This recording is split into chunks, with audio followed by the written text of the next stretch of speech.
this, we could do get it going here.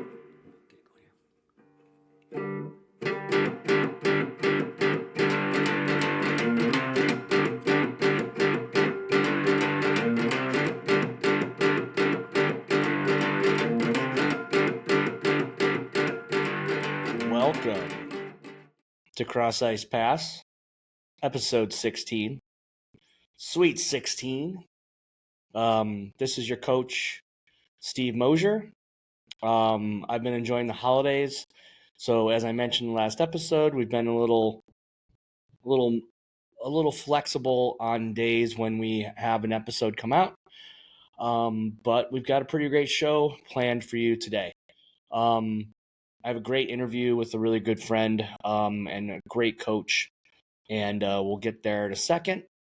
Going to start with something that I've been seeing kind of float around in these recent weeks, especially because I've been mentioning this for a while. I've been talking about these initiatives of inclusivity to the game, and I want to talk about something important.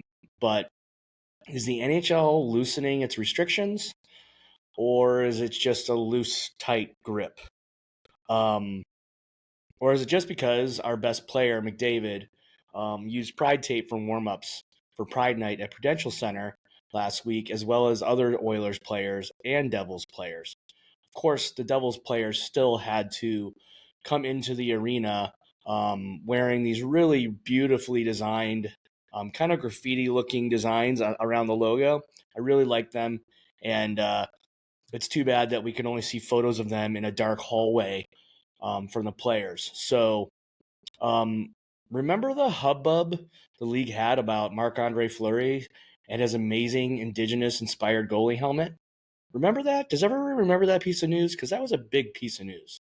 Now, I saw recently the design for Grubauer's helmet for Seattle, and it's also really impeccable and beautiful, well designed.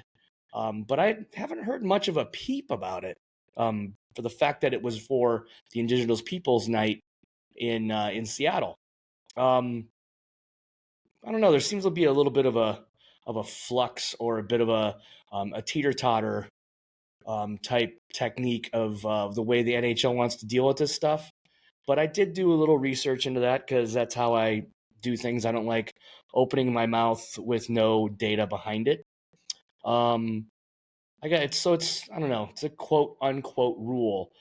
This is a quote that I got from somewhere in the NHL. Apparently, it's fine if the mask was designed for multiple game use and not just one evening. So because Seattle has added the Muckleshoot Indian Tribe logo, which is amazing, to their jerseys for all year, and Grubauer says he'll wear the mask further than that one night, he can wear it. I'm loving the initiative Seattle is doing so much, by the way, like the climate pledge, like all this great things that Seattle should be doing. A lot of other cities and a lot of other organizations should be plugged into that as well, because our world is catching on fire. And on top of it, we should be supporting our indigenous cultures all over North America. But the one thing about the rule that moves through, and I find it's weird, is that, so you tell me if on one night I can't do that because that's just too much individualization of showing how I feel about something or how I feel about something. Meanwhile, but if you wear it all season, it's okay. So should we have like a team have a third jersey that has the pride flag on it? Should we make a team wear a third jersey that has Black Lives Matter? Should we make a team have a third jersey that talks about breast cancer awareness all the time? I don't know. I'm really getting sick of the fact that this is such a ongoing conversation, because it shouldn't be. Just let the players do what they want.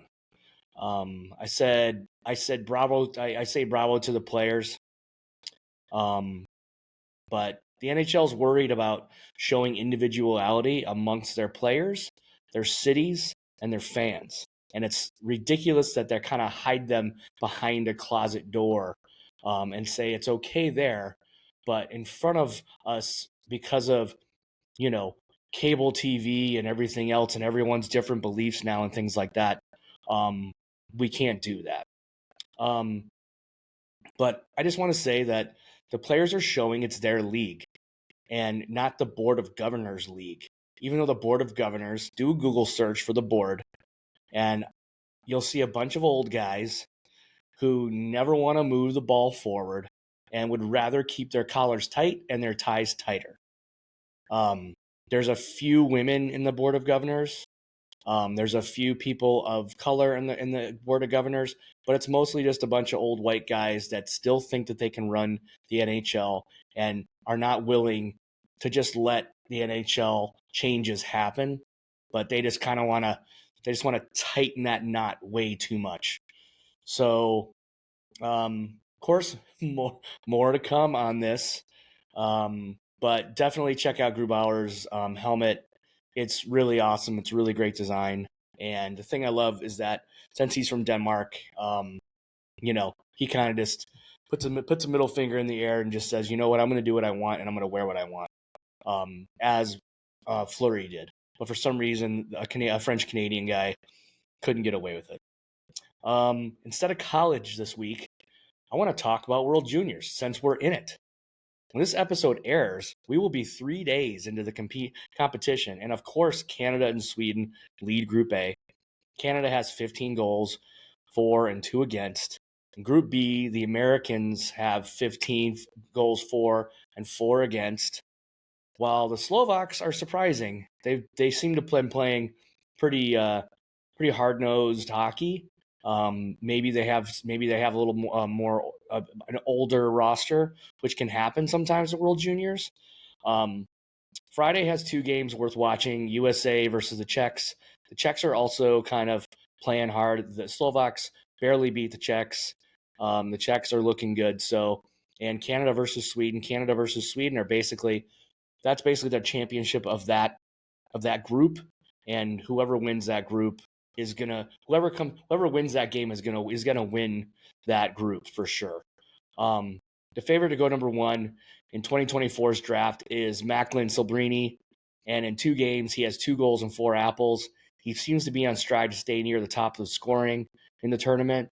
And when he goes back to Boston University, he'll still stay on the top of scoring there as well. This kid has been known to be the top pick next year. He's in every mock draft you can think of.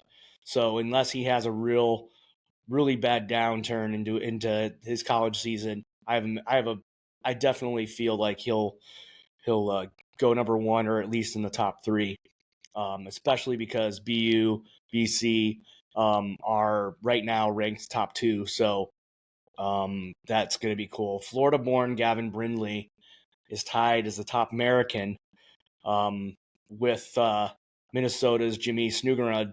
Both have 4 goals in 2 games. The U.S. is looking like an offensive threat. But I think, and I don't understand this in World Juniors, I think Group B is a little looser as far as the choices, because Finland, Sweden, and Canada are in one group.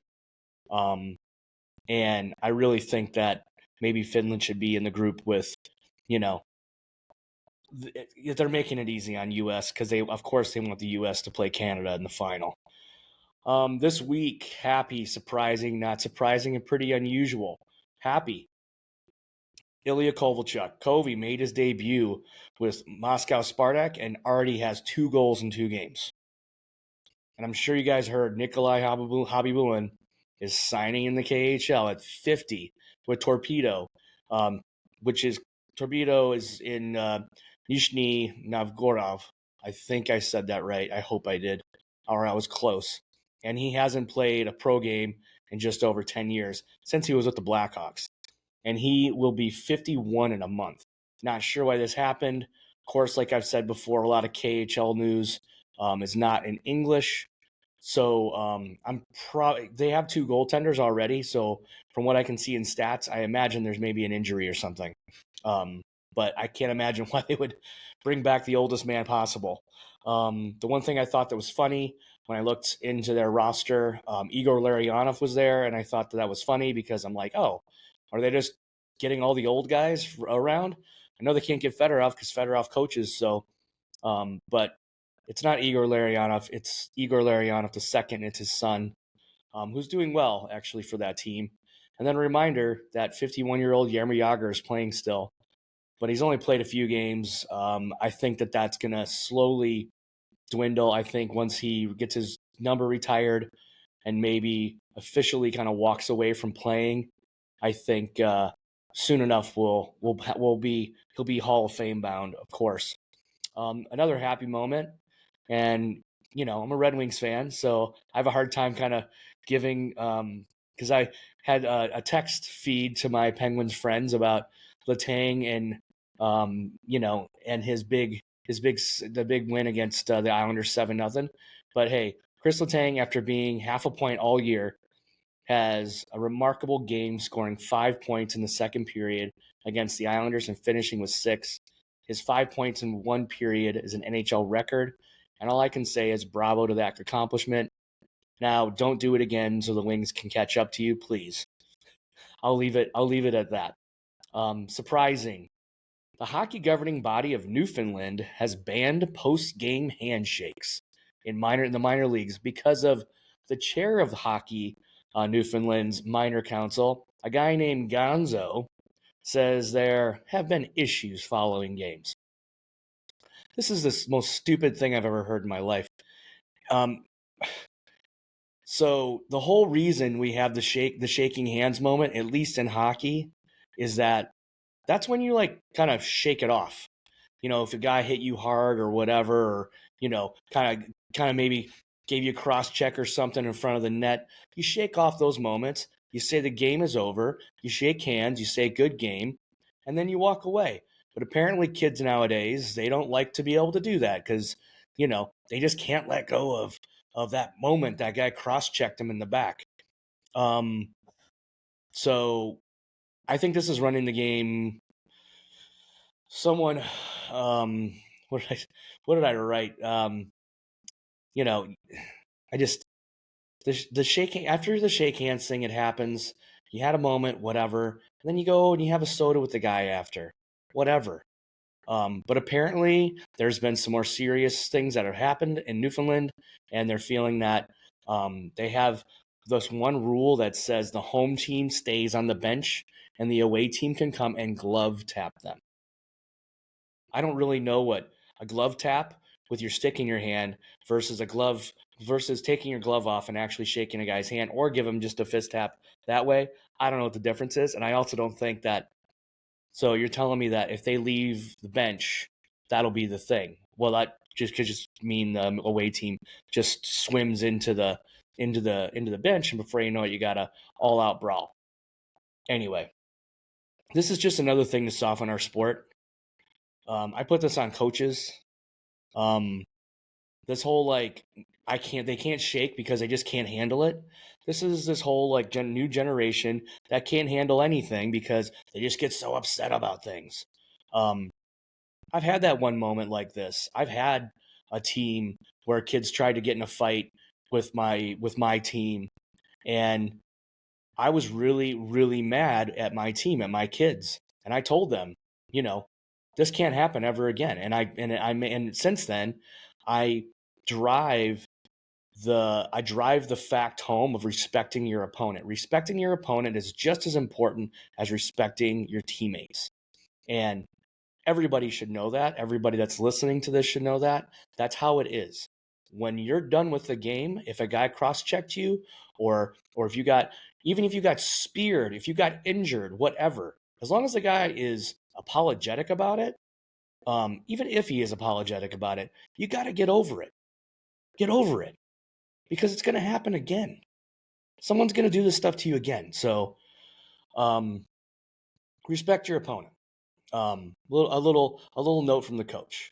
Another surprising thing that's really awesome right now is that Man, the Western Conference, the Central is wild. The Blues are 7-3 in their last 10, and only 1 point behind the Coyotes for that 4th spot in the Central. I did not see this coming. That's not the team I saw kind of digging in. Drew Bannister must be doing the right things since Berube's firing. This division is going to be fun to watch this next month. I know a lot of people are just like, especially a lot of us Eastern Conference diehards just can't watch the Western Conference.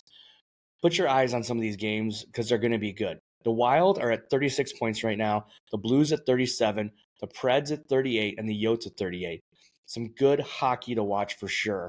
And it's going to be a barn burner through the season in this division to see who gets that playoff spot.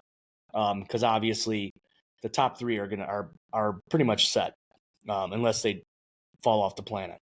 Not surprising. Showtime is still Showtime. Unlike Cinemax is now Max, Showtime is still Showtime.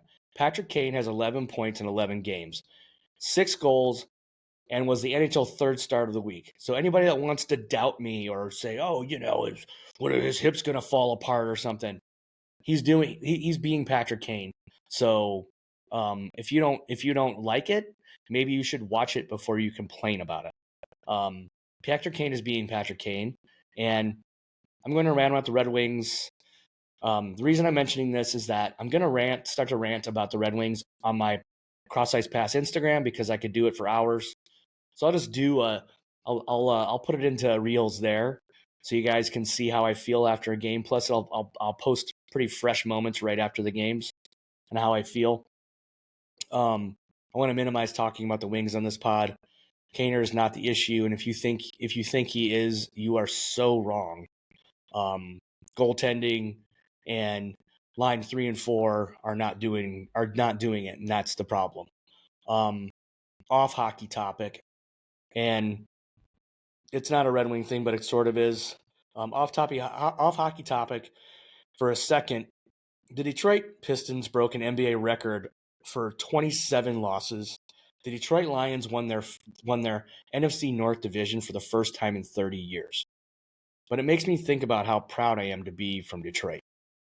Mostly because probably the only city in the last 25 to 30 years to experience great joy and terrible loss. The Wings win in 97, 98, 02, 08. Pistons win in 04. Tigers lose in 2 World Series. But then it starts to dwindle from there. Barry retires. Maglio retires. 7 years out of the playoffs for the Wings. 8 playoff appearance for the Lions. 6 are wild card. 119 American League losses in 2003 for the Tigers. 1 loss away from the most all time. Detroit sports has gone through a lot, and their fans stick right by their teams. Now, the reason I said this is that I live in New York and I get to talk to people that are very different.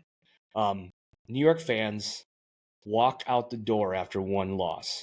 Yankees fans, Mets fans, Nets fans, Jets fans, Giants fans. I'm talking about you. Listen, I'm a Giants fan too. I grew up loving Lawrence Taylor, so I kind of changed my allegiances a bit. I'm happy for the Lions because I'm from Detroit, but I'm a Giants fan, but everything else Detroit. But I just want to say the only fan that sticks with their teams in New York City are the Isles, Rangers, and the Knicks. The rest will run once they even get close to under 500. And it's kind of sad because when I see a city like Detroit just dig their team. The one thing I forgot to mention, the 0-16 Lions season. So when your team can never win and you still stick by them, there's something to be said about, sticking by your teams in Detroit. So I just want that to be a big 10-4 and a big love for Motown, love for my hometown. And I'll keep it at that. Unusual. TSN reported something that I found interesting that happened in the Germany versus Finland game at World Juniors. The German goalie's steel clicked out of his skate when his skate hit the post. So the question arose, should the refs stop play if a goalie's skate blade comes off? Mike Johnson thinks it is a choice and shouldn't matter. That goalie has the choice to use quick release or not. I have something to say about that, Mike Johnson. And I know you had a big career, but um, almost all high level skates have quick release steel now. Almost all of them. We see it happen from time to time if a player takes a shot off a skate. Um, Johnson also says, I would never stop play for this. I disagree with you, Mr. Johnson, mostly because I disagree about the goalie situation. If the steel comes out, a goalie is in a dangerous spot. Same if the helmet takes a hard shot now, they are safer for head injury. I don't know if anyone noticed, but they make these pro helmets now for goalies that if you get a shot, probably in your forehead or temple or someplace really dangerous, the helmet will actually handle the blow and the clips will unloosen. So the helmet will have to come off. So you see a lot of players throwing their helmets off. When that happens, they get hopefully an immediate whistle. I think this should happen for the steal for a goaltender as well. If he loses his stick, that's his own fault. But the steal, you got to be kidding me. Like a goaltender, there's only one or two goaltenders on an entire roster, and you're telling me that you're going to let a goaltender without steal try to play, and then all of a sudden has a knee injury or something? Come on, man. You're out of your mind, Mike Johnson. I'm sorry. If it's a player that loses his steal, fine, because you know what? There's still 4 players out there that can keep playing. Mike Johnson, I know it's been 15 years since you played, but you might want to ask an equipment manager what you think before you open your mouth, because you're wrong. Coach's Corner with Steve. Coach Steve, here we go. And this is off a big one. Has nothing to do with something, because I've had a couple weeks off for my kids, so this is more about something in the league that I kind of found interesting. Bedard's wrist shot in full stride against the Jets was awesome. I'm sure everyone has seen the highlight. The Jets D and Hellebuck had no idea if he was going to try and split the D, go right or left, or shoot. Shoot was definitely not going to happen because you usually don't shoot through 2 defensemen and hope you're going to score. Well, he ripped one like he does, close body, using everything his 75 flex can give, and loads up from the heel, which turns his stick into a slingshot, if done right. Of course, he's Connor Bedard, and he's done it thousands upon thousands of times, so he knows how to load his stick up. That's where the coaching thing comes in this. What's interesting, though, is that analytics, because I've been talking about Patrick Kane and reading Patrick Kane stuff and, obviously Red Wings things. The two kind of collided in the analytics world. So I found an interesting fact about Patrick Kane. Bedard is known for having broken his wrist, which helped him develop his shot. He was shooting with one hand, while his other hand was healing. And I think his dad said it was like 12 weeks he did this. Well, Kane broke his wrist at 10 and couldn't shoot forehand. So he says it helped him develop a wicked backhand shot. So he actually, at 10 years old, had a cast and was trying to. His dad was like, "Well, just shoot backhand," and then goes to the doctor. Doctor takes the cast off. They say, "Oh, you gotta take 3 weeks for this to heal." Patrick Kane's dad, because he was his coach, says, "Put the cast back on," and he played with a cast for 3 weeks until his strength came back from his hand. This had nothing to do with his big wrist surgery, obviously, in 2010, but I'm sure it helped his recovery speed. My point to this is, don't break your wrist to be a better shooter. But try to shoot with one hand sometimes when you're in your driveway shooting pucks. You'll understand the details, mechanics of what your upper and lower hand can do without each other. It also helps you to kind of think about backhand shots. Patrick Kane, how many kids do I coach? They never use their backhand, almost never. I see kids in AA, AAA, they hardly ever use their backhands too. And you know what's great? Patrick Kane got to do it because he was forced to do it, because he couldn't shoot forehand. And Bedard couldn't shoot hard because he was forced to do it. So he learned how to shoot with with a strong upper hand, and then he just made everything better. Listen, if you're a person that really wants to learn how to play this game, if you really want to learn how to shoot, play around once in a while with one hand, with your lower hand. Just try shooting with your lower hand, try shooting with your upper hand, and just try shooting backhands for like the entire session for hours and just see what you can do. You also will see that the backhand shot and the forehand shot are pretty similar, more similar than people think. Same with backward skating and forward skating. So that's Coach's Corner. Let's move on to our interview today. Since I started talking about this podcast a few years back, in the coach's locker room and kind of telling people why some of the things I loved and didn't love about the podcast that were out there already, and it started growing. The locker next to me was Ivo, and Ivo said, "I'll be on it. If you start it, I'll be on it." So at the time, I was like, "Well, I want Wayne Gretzky on my podcast," but I also didn't know the structure of the guests and the content that I really wanted to procure. Well, since then, since I've been really talking about the hockey verse and the hockey world and not just the NHL on this podcast, when it comes to my guests, Ivo has coached when he was wanting to be on. He was coaching the New York Riveters, which was a pro women's league here in New York City, and is now in China coaching in the Chinese women's league.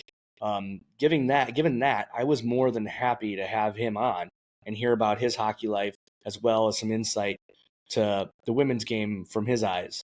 We had a great chat back in episode 3 with Lana Blahoski about the growth of the women's game and how her growing up and playing girls hockey and winning a gold medal with the U.S. in '98, and then also coaching in Sweden, also kind of really gave me some insight to really talk deeper with Ivo about what he thought these leagues were doing and things like that. One thing I want to say, if you see it on YouTube, my head looks incredibly wide because the day before I decided to talk with Ivo, I got two wisdom teeth removed, so I had a little swelling happening. But also, Ivo was only in town for the week from China, and it was easier to interview him when it came to timing here in the States, as soon as I could get him. So that's enough. That's enough about my teeth issues. But let's move on to Ivo. All right, folks, we got a left wing from Ostrava, Czech Republic. Played in the Czech Republic in Peruba, Vitkovic. I think I'm hoping I'm getting that close. But mostly in his hometown of Ostrava. Played for the Czech Republic internationally before spending some time in the QMJHL. He played for Val d'Or and St. John's Fog Devils. Spent 9 years playing pro for various teams in the Czech Republic, England, and New York. Owner and coach of Evo Hockey.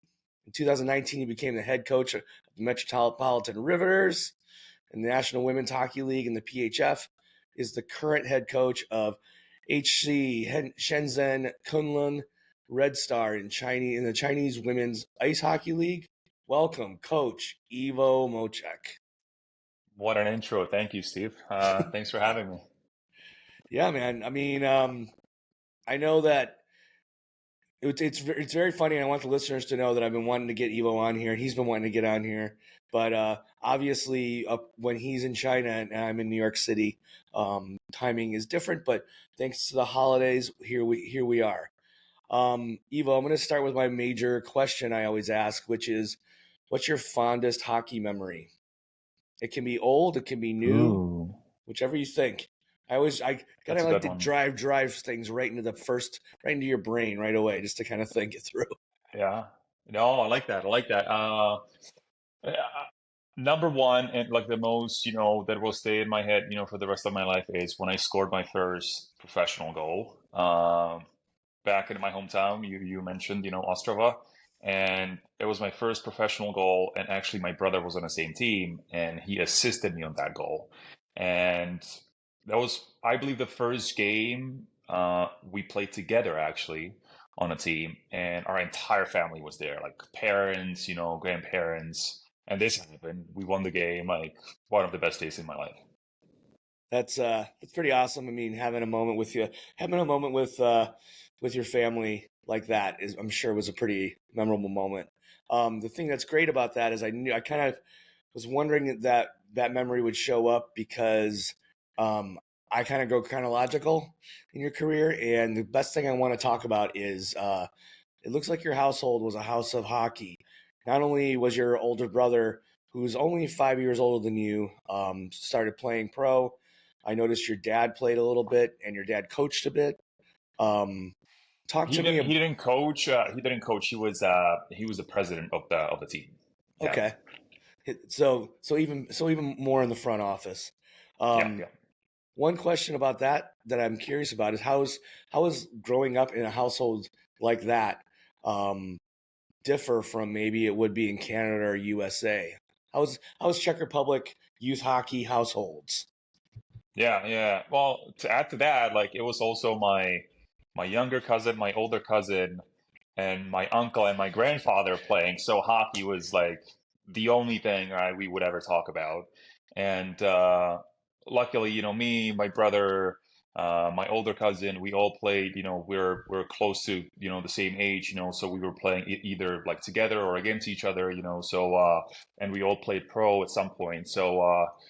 But the youth hockey experience is, at least, based on me coaching youth hockey here in New York City, is very different. Back when I was growing up. First of all, like you practice every day. You practice, Monday through Friday. Then you have games Saturday, Sunday, sometimes even Wednesday. Um, my team, we actually went to the same school together. I went to like a hockey academy kind of school, or a program organization. So we would either have it practice in the morning, then go to school, or we would go to school and then have practice in the afternoon, and then games over the weekends. So it was pretty much hockey nonstop. So from September, not even September, earlier actually, we started usually early August and ended late March, mid March, and then you would have like a month and a half off, and then the summer training would start, which was always off the ice, but it was a lot of running, a lot of lifting, and stick handling with golf balls, and stuff like that. Like everybody hated that part because it was really hard. It was like draining. Like it would be 2 days. So that was a lot. So and then everybody would be like looking forward to getting on the ice like early August. Wow, that's a lot. That's a lot of volume. And then on top of Yeah, that, yeah, when you're a kid, I mean, you were 10 years old when the Czech Republic won the gold medal, and yeah. I can't Olympics, yeah. imagine how crazy that was as being a 10-year-old, and not only training like you are, but I mean, I'm sure that the country was just crazy at in Oh, celebration. it was like I will never forget that day when that game was happening actually, and we scored that game-winning goal, and like the entire country just we're a small country, right, compared to the States, right? So the entire country just came together, like people celebrating in the streets, like that was a huge day, and to be honest, like I was into hockey because my entire family was in hockey, right? But that tournament, at the Olympics in '98, that really kind of solidified like, oh, I love hockey. I just want to do this, So, and I'm sure I was not the only one, like that age group, of us, watching that, witnessing that, like that affected us a lot. Yeah, I know, because here in the States, NHL was just kind of the thing. If our hockey team won, I'm too young to be around for the time when we won in 1980. But it was all about the NHL. It was all about Sergei Fedorov Yeah. and his white skates when I was a kid. So something I asked Miro about in my interview with him was now that you mentioned about how hockey works in your country, and man, I can't believe how much that's 6 or 7 days a week probably Yeah. on the ice. Um, I'm super curious because when I was looking through stats, I'm trying to figure out what the heck Czechia 2 and Czechia 3 is. What's the difference of those leagues? So we have three tiers of professional hockey in Czech, and or actually like even like the youth hockey, it kind of works the same way. You have the major league, right, the top league, and then you have Czech league number two, if I put it that way, Czech league number three. In the second league, the second tier league, it's a lot of young players usually. It's similar to like the AHL here. And then the third league is uh, still a mix of young players, but then also like veteran players, who are close to their 40s almost, and they Right. just don't want to give up playing. So it's an interesting combination, like a lot of young talent, right? And then you have these experienced players, right? So it's actually not a bad hockey. Like it's not, the top hockey to watch, but it's actually a pretty good hockey because you get the energy from the young players, the experience from the older players. And the second league and the third league, like it all kind of depends on your location, when you grow up, where you play. And there's not that big of a difference between those two leagues. One question about that additionally is because I know in Russia you can't take your gloves off when you fight, and I don't know the history because I know in Finland and Sweden they have some fighting in their pro leagues. But what's the fighting rules and fighting like in the Czech Republic in the pro leagues there? Yeah. So the last, Especially after training 6 or 7 days a week. yeah. Like in youth hockey, like if you drop your gloves, that's a problem. Like you definitely get a game penalty or match penalty, right? And maybe potentially getting suspended. In the pro leagues now, they kind of made it like more fighting friendly, actually. Like it kind of feels the other way around here in North America, right? That junior leagues are going away from fighting, right? Even in the NHL, you don't see that many fights as, 10 years ago. But in the Czech, major league, the professional league, it's you get in a fight, you serve, I want to say 4 minute penalty, and then you just back in it, and there are no consequences like above that, beyond that, no suspensions or anything like that. So as long as it's as long as you don't just like jump someone from behind or sucker punch, it's pretty fair and open, if I put it that way. But you don't see that many fights though. That's good. I mean, I think overall in the game it started to dwindle a little bit, but it's kind of interesting Yeah. to hear that you guys are kind of fighting friendly, especially because in the KHL I keep seeing like highlights now of guys. There's a new thing I've been noticing they do with their fighting because I know you can't take your gloves off there, but one guy when they fight they'll have one hand on a glove and one hand that will be punching the guy. Yeah, It's the yeah. wildest thing I've ever seen. But what the one thing that probably you got to have some time with doing, even though your PIMS in juniors in Quebec doesn't say that you fought, since they were pretty low. You're definitely a clean player. What was it like playing juniors in Quebec? What was it like kind of leaving home and heading all the way over to these random places in Canada? Uh, Great life experience, to be honest. Like I gotta say that first. One thing I wish that I did differently back then, that I went 1 year later actually. But since it was my draft year, right? I was like, okay, I need to go, right? Because the junior league in Czech Republic back then was just not that good, right? And I was not playing that many games for the senior team. I'm like, okay, I gotta get noticed more. So I was playing, for the national teams, like the U17 team, and I went to this. It's called World Hockey Challenge. It's like a U17 World Championship, basically, and it was in Vancouver, I believe, that year. And so I got kind of noticed there, and then my agent told me like, "Hey, like a couple of teams like asking about you. There's a big chance you're gonna get drafted into the junior league, one of the junior leagues."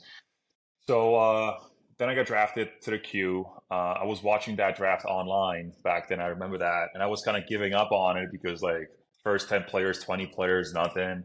But I was still like drafted in the first round of the import draft by Valdor in the queue, and what a it was a shock. Like it was a huge shock for me to get there. A French Canadian, speaking small town. Like imagine a rink, one movie theater, one bar, and that was it. Like there was nothing else. And I was living, with my billet family, which was a older lady.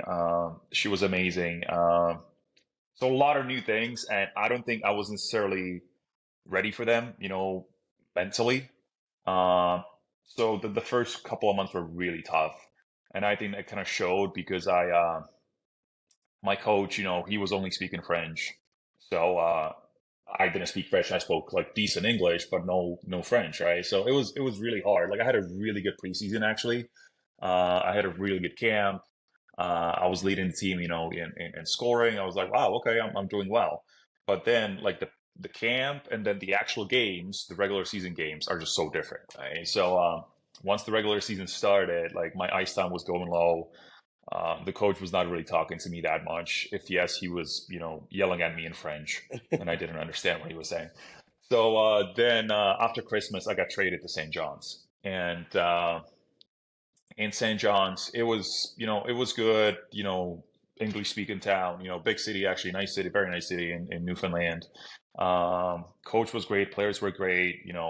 My role was different there. Like I was playing pretty, solid, minutes for being the youngest player on a team. Um, and I was on the line. It was more of a like a physical line. So lots of fighting next to me. I was like I would get into fights, but not like I wouldn't be the one initiating fights. Uh, and overall, like I'm glad I did it, but again, I wish that I waited a year. And Yeah. then after that one season, I talked to actually a scout from the Maple Leafs, and a couple of times he gave me like a questionnaire, and we talked about a couple of things, and he's like, "Hey, like we like your size, we like your skill, and this and that, but you're not really playing that much, right? So you are in the mix for us, right? But we got to see how the season ends for you." I'm like, "Okay." Then I didn't get drafted, so I just decided to stay back in Europe. Yeah. No, and I mean, you played a lot in Europe, and it sounded like the good thing was is that at least you got to still play. At least you still got some pro Yeah. time. But you know that being said, the thing I'm kind of curious about because I mean, I imagine going to Canada probably helped. Leaving home probably helped. This one thing. What was the move to New York? The move to New York was it was a combination of things. So one major thing was, or the main thing was that uh, I was playing in Czech, in the second division, the pro league, and it's just it's good hockey, right? Money's not good, and I felt like I didn't really have a chance, to move up or to go any further with that. I had a chance. I was playing in the UK, right? I had a chance to go to play in France, right?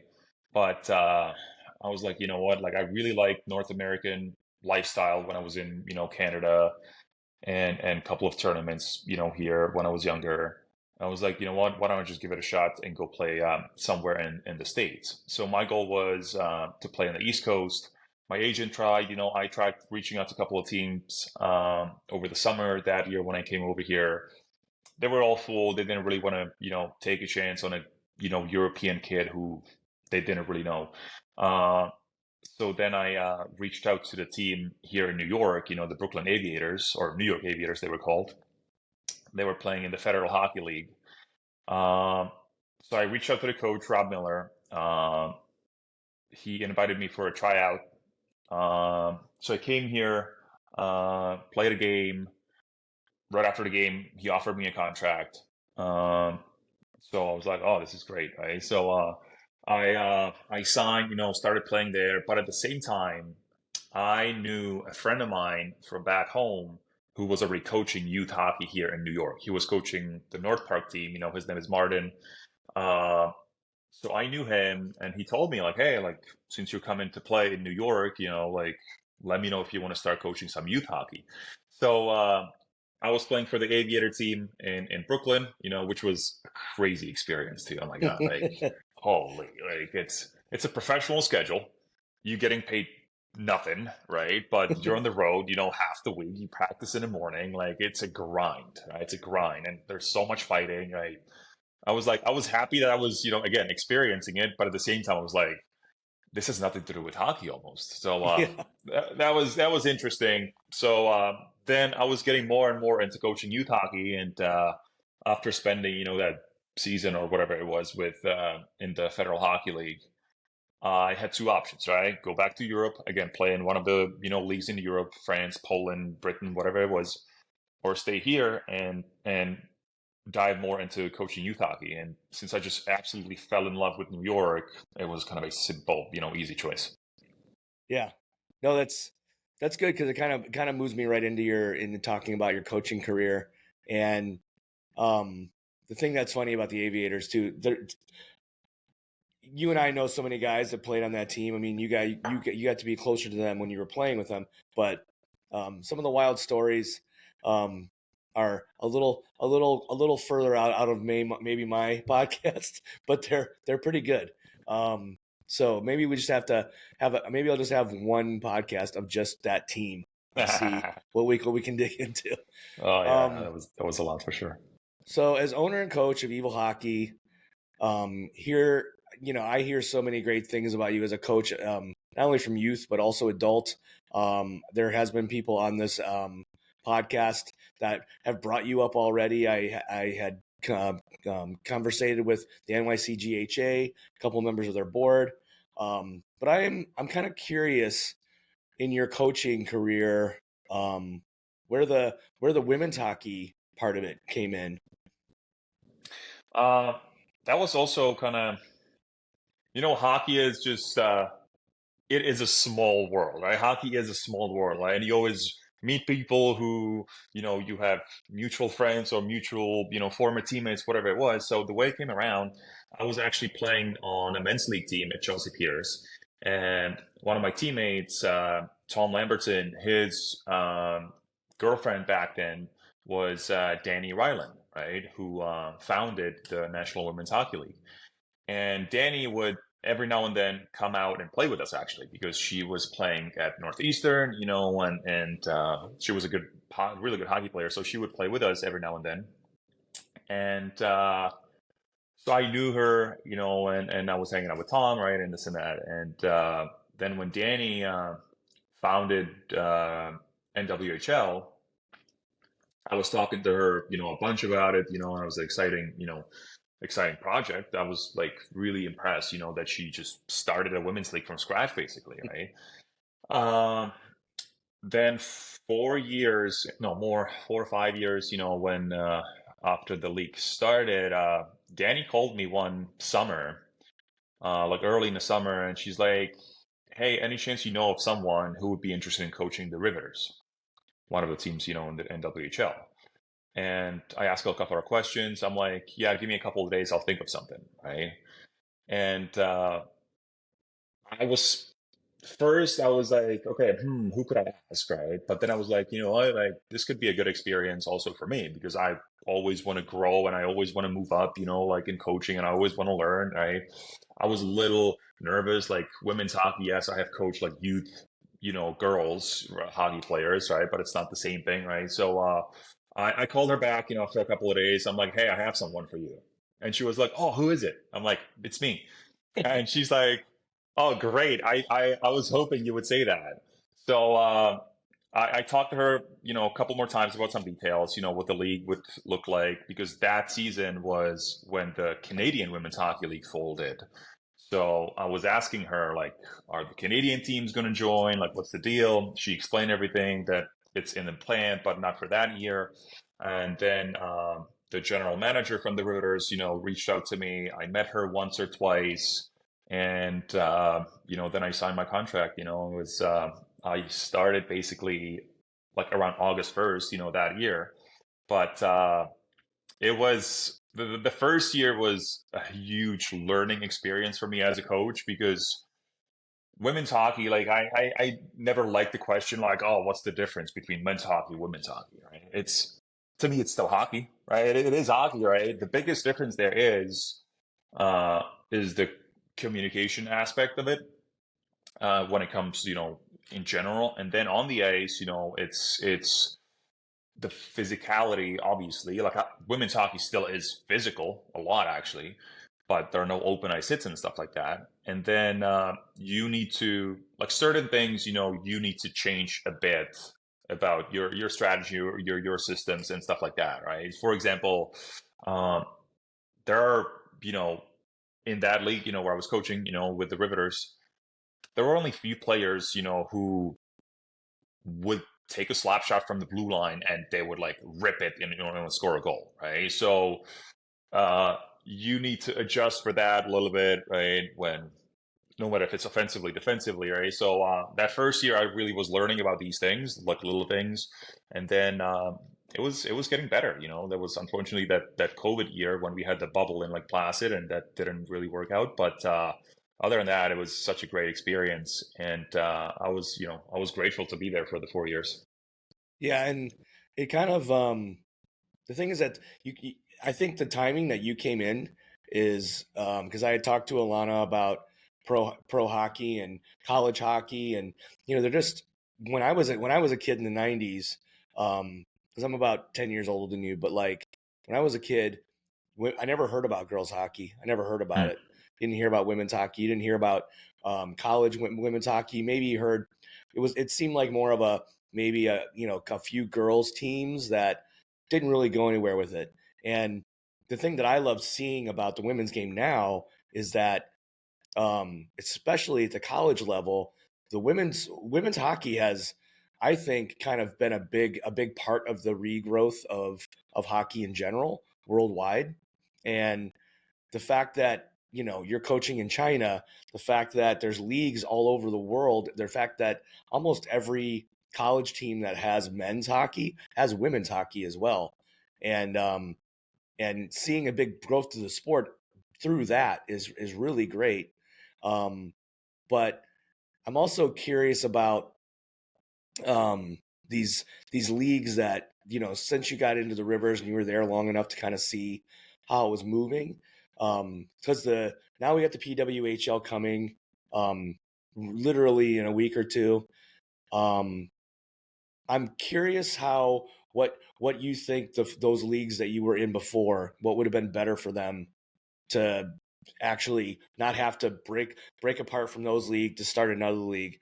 What's the difference of those leagues, and because I know a lot of people aren't super familiar with how the women's game at the pro level floats around North America. Yeah, yeah, yeah. So it all started long, long time ago. There was the original NWHL, right? That's decades ago almost, right? And that was I don't really know much about it. I just know that it was there. And Right? then the main league that kind of kicked things off, for women's hockey or professional women's hockey, if I say that, was the Canadian Women's Hockey League, right? But it was not truly a professional league. Players were not getting paid, and most of the time they had to pay for their own gear, But other than that, like games would be televised, because they were playing at the arenas, which had like the infrastructure for broadcasting. So that was the league where a lot of the national team players were playing from the U.S. and Canada. Uh, but they only play if I like I hate to say that they only played there because it was their only option, right? But there were so many things wrong. Like again, they were not getting paid, no health insurance, right? Like the resources were like close to none. Like it was tough, right? So again, they were just playing there to play, right? And that's why that league folded, because they just didn't have the resources, right, to keep operating. And on top of that, NWHL started, after Danny founded. So, with the NWHL, or like after I joined, and started coaching the Riveters, I kind of quickly learned one thing that everything was kind of run one season at a time. There was not necessarily a long-term plan, which I think was hurting the league the most. And when it comes to, the hockey operations, when it comes to the finances, so I think that's something, it was great that everybody around the league, behind the league, in the front office, they wanted to keep the league alive, keep it going, and this and that. Great, like those people deserve a lot of respect. But at the same time, it was just, it was hard because there was no sustainability, right? Everybody was talking about it back then, and all like this league is not sustainable. And I was like, well, we're growing. It's a startup, right? Like you got to start somewhere. But it was definitely hurting the league, So that was tough, And then Danny left, new commissioner in the league. The league rebranded from NWHL to PHF.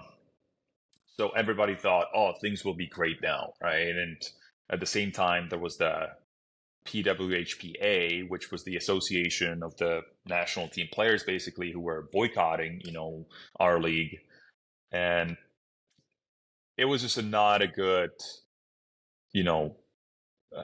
environment, for women's hockey in North America, right? So there were these two organizations just going against each other and not really helping each other.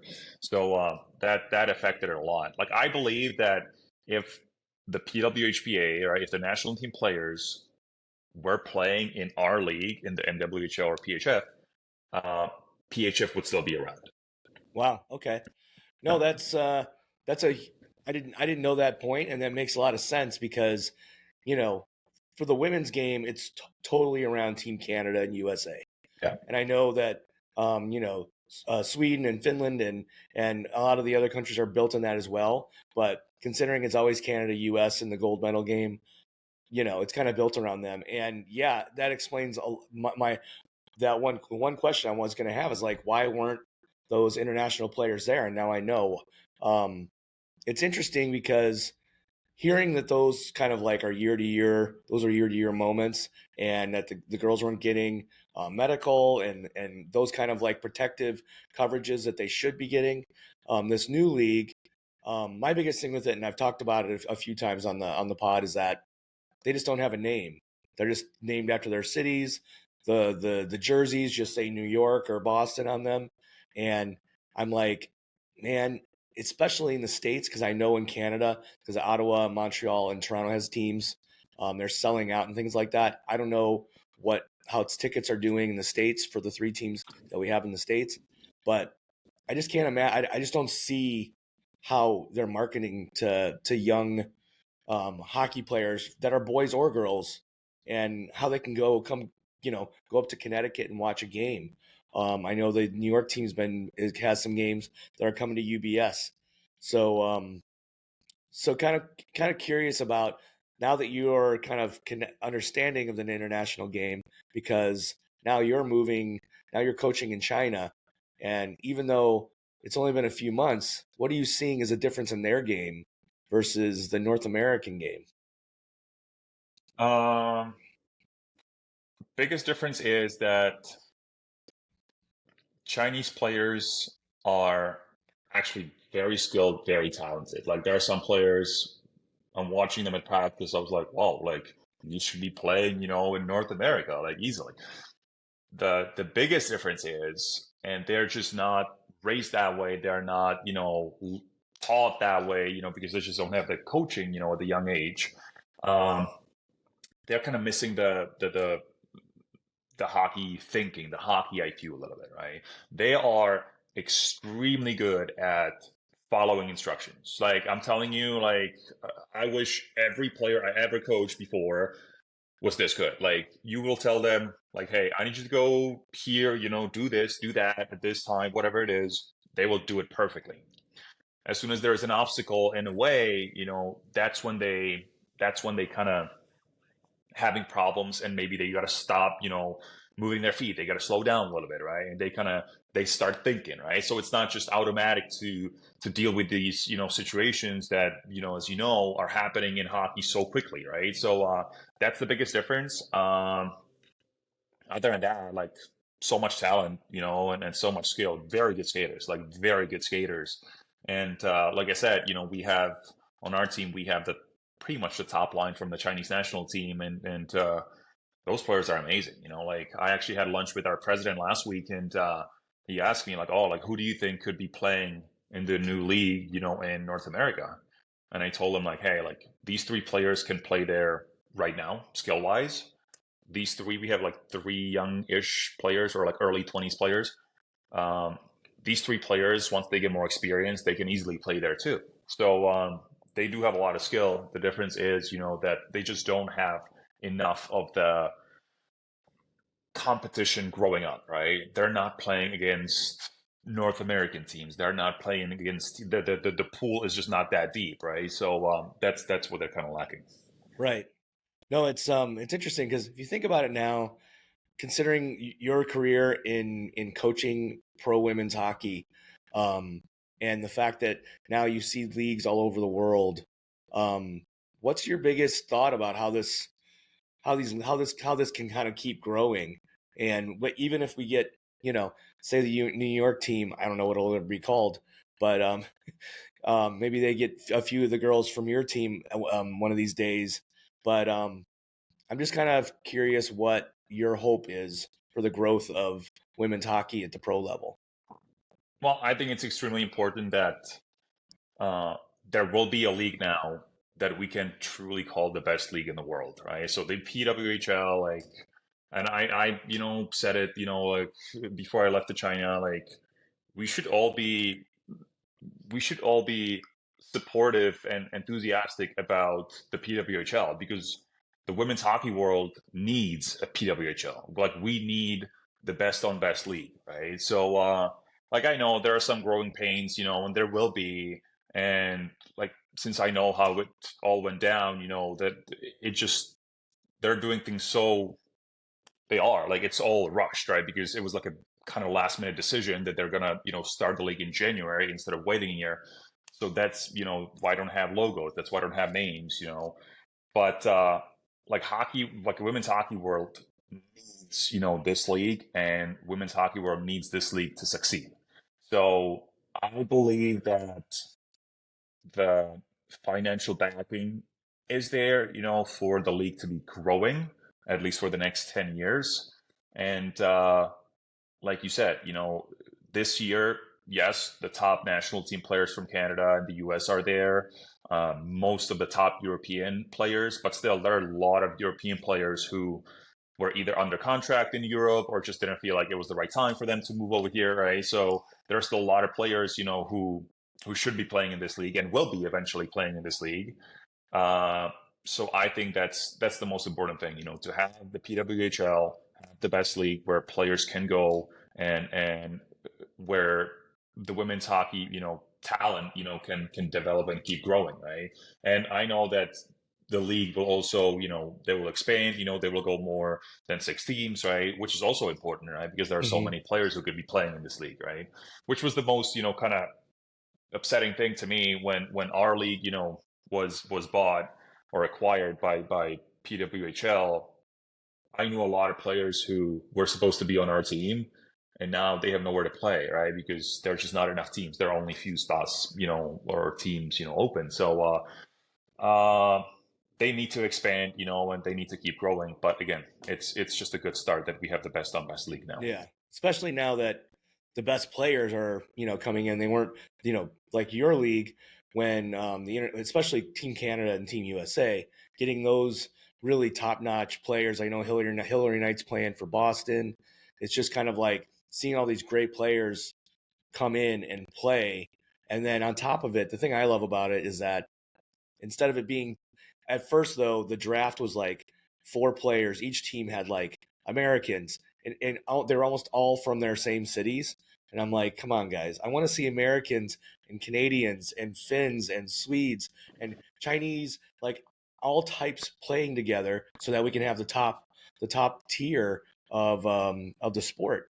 And I'm really curious how it's going to end up as far as expansion and how well it's going to be run, for the fact that I know that it sounds like from what you're telling me that some of the other ones just weren't there. Maybe it wasn't the right time. I don't know. But now I think this league has to be the kind of the gold standard for all the leagues around the world, because the league that you're coaching, and I imagine, are looking to see what the PWHL is going to do so that they can, be just as competitive and just as good as the way how it's built. So I think that's I would say, like, listen again, like it's often it happens that the North American leagues are kind of, setting the standards, in other sports too, right? Not just hockey, right? So I believe with the PWHL, like it all starts with the resources for players, no matter if it's, what they do on the ice, but off the ice as well, with all the medical staff and stuff like that. But then it's also the finances, the salaries, right? Like one thing, like the second best women's league is the Swedish league, right? But players, barely get paid in that league, right? And they do have the resources, right? Like they get everything they need.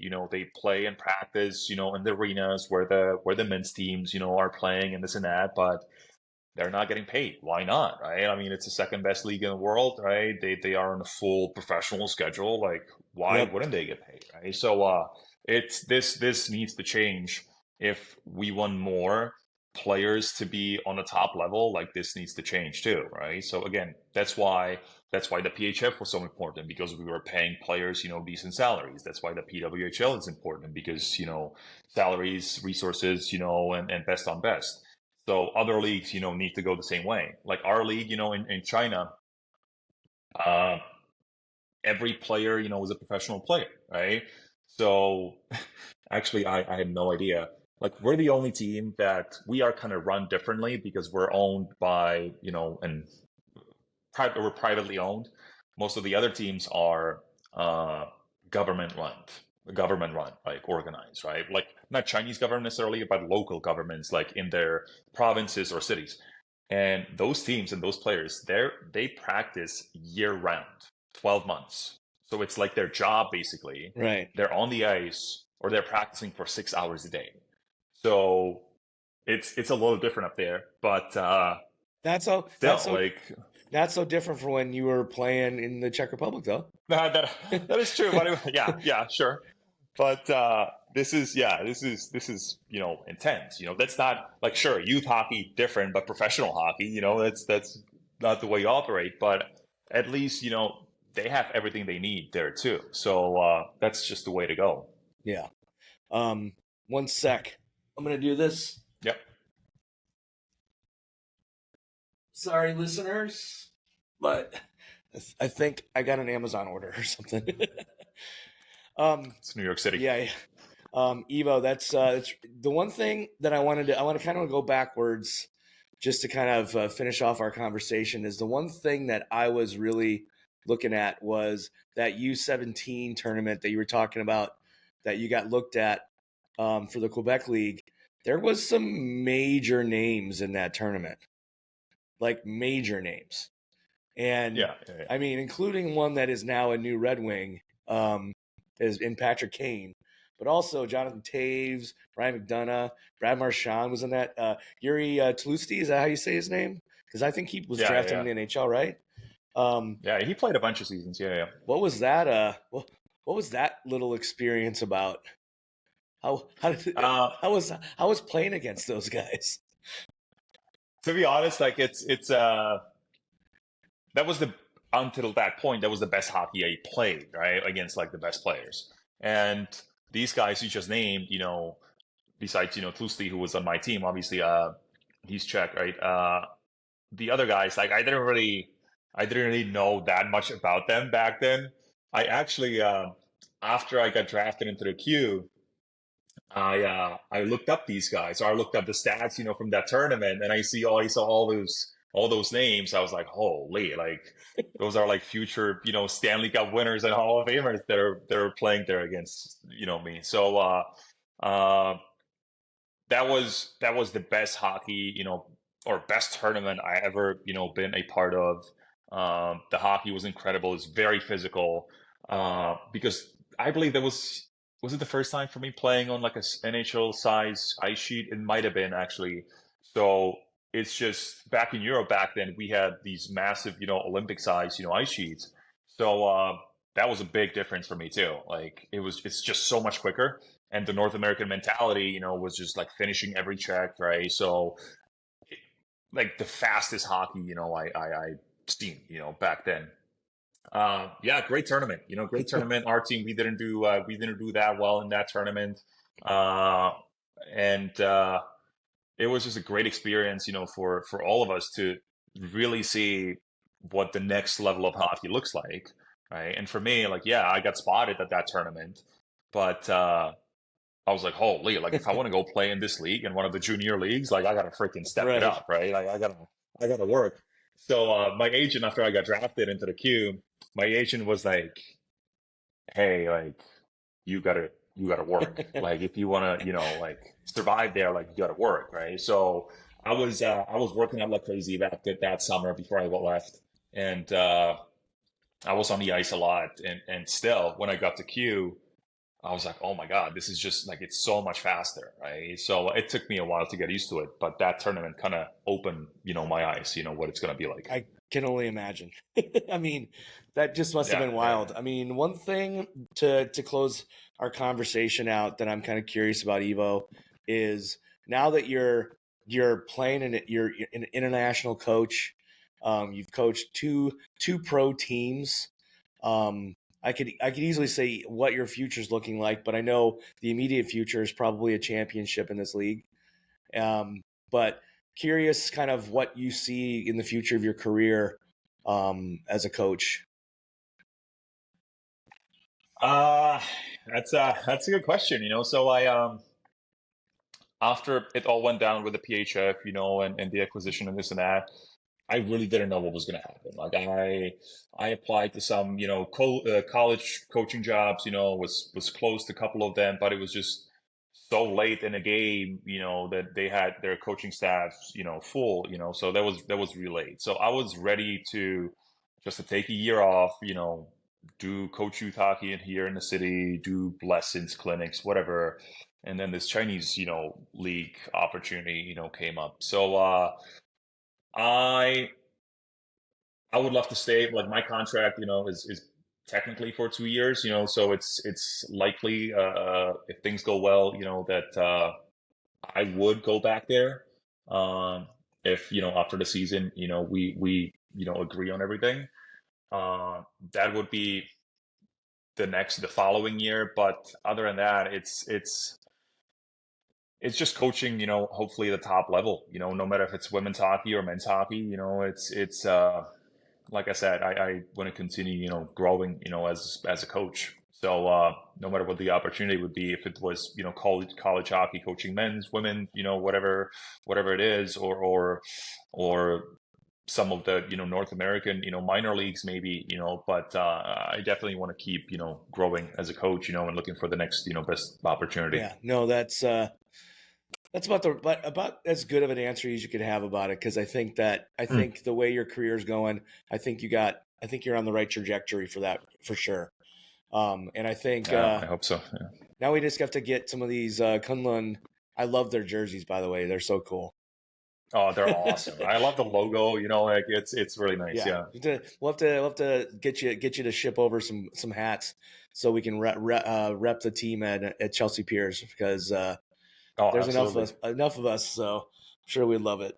Yeah, Um, that's for sure. Evo, this has been a great conversation. Thank you for giving me giving the listeners a bit of an insight into coaching and how the pro game in women's hockey has been.